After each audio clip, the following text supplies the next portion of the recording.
episode of She Built Success, I'm talking devotionals, the past 4 years, and the books that have shaped my journey in business and in life. Go ahead, push play, and I'll catch you on the inside.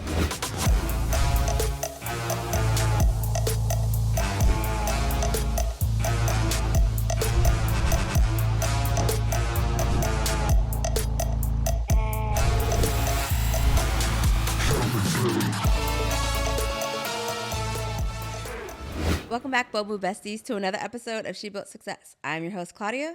Let's get on into it. All right, so if you're new here, I call you my Bobu Bestie. And if you have not already, hit the subscribe button. What are you waiting for? Here on YouTube or on your audio podcast platform of choice so you can get notified every time a brand new episode drops. So today, I wanted to talk about how the past 4 years for me has shaped my life and my business, and touch on some books that have helped me to just change my perspective or better understand or get more clarity, both in my business and in life. So I'm going to hop right on into it. So the most recent book that I read was a book by Stephanie Okafor, and it's called The Power of Your Dreams. And I've finished reading it. And okay, so first off, it's a real tangible book. Like, there are steps and reflection questions that you actually have to think about as you're going through the book, but it's also very practical, and it's meant to help you understand the types of dreams that you have and the difference in your dreams. So, dreams that you kind of do for yourself, like in your subconscious, or is it truly a God dream, or is it like not a God dream? And for me, I found it interesting in a good way, because I've always been the type of person that, even from little, I was the type of person that I wanted to control my dreams. Here we go. Y'all get to know me a little bit more. I wanted to control my dreams. So I like to fly in my dreams. I could fly in my dreams. I could move stuff in my dreams.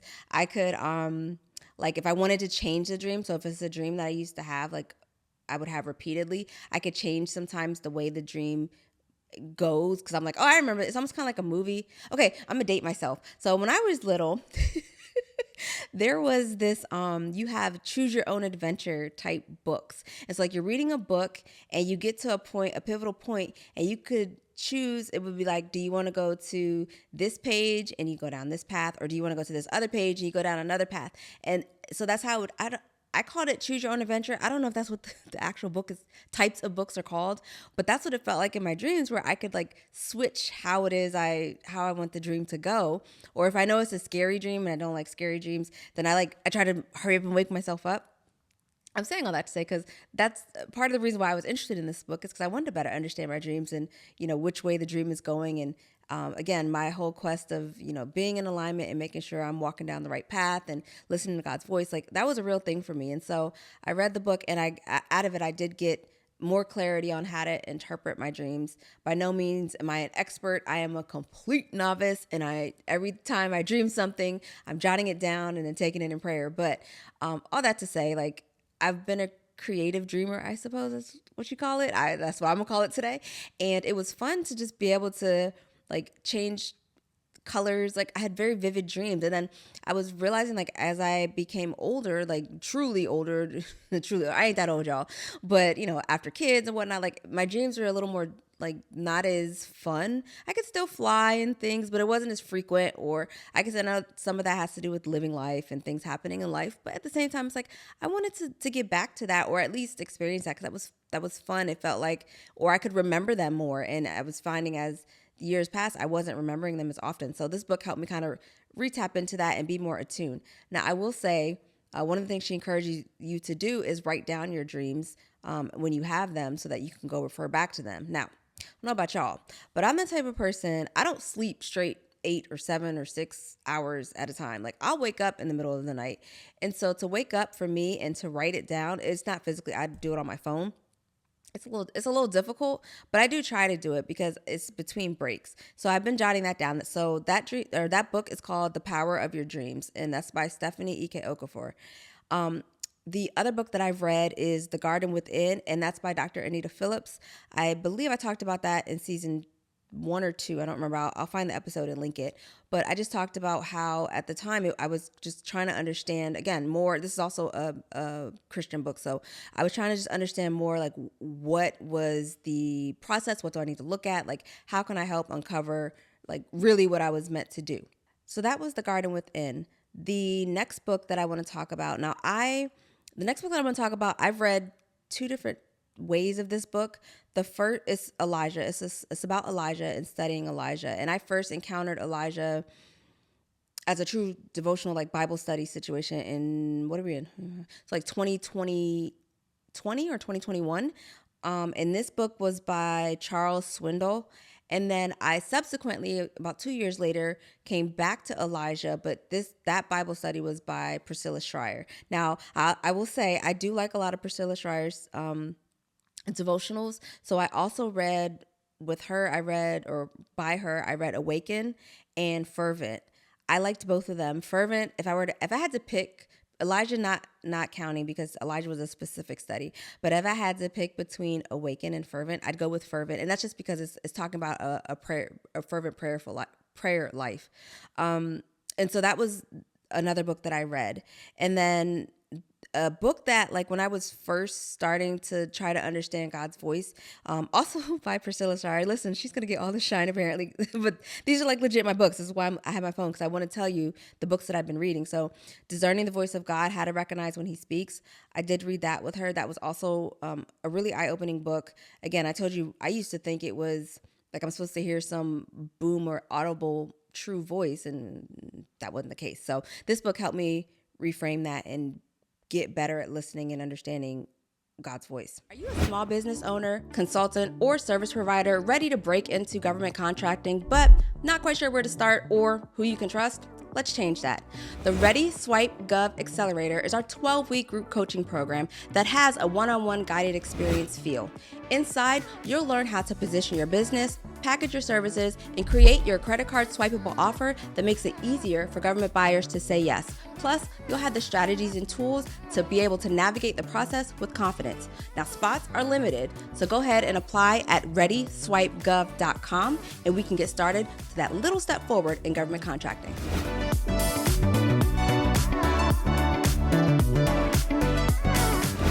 And then I can remember when I was coming up, the local church that I attended, this is like through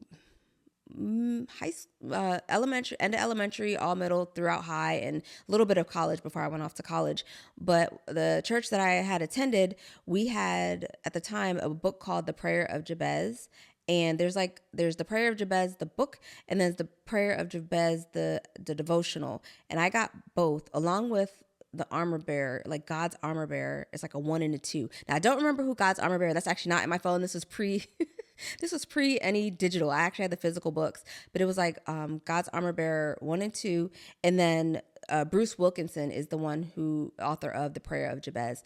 And for me, both of those, and there is an episode where we talk. I talk with Amanda Muhammad. We talk about the Prayer of Jabez and how it like impacted her and her business, and just what it really means and how she goes through it cyclically to make sure that she's also in alignment in her business. And so that's another book for me that has influenced how I run my business, how I'm praying about things, or even for others.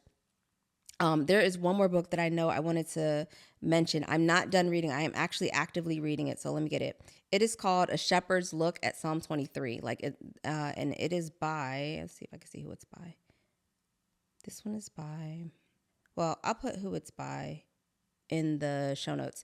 But anyway, so I'm actively going through that book, this particular book, because I am actually studying Psalms 23, like truly as like a devotional study, and I'm doing the chronology of the Bible. So I've read the Bible in a year before, but it wasn't chronologically. And it's, for me, I was like, this year I was debating if I wanted to do the chronological one or if I should do I forgot what the other one was that I was looking to do.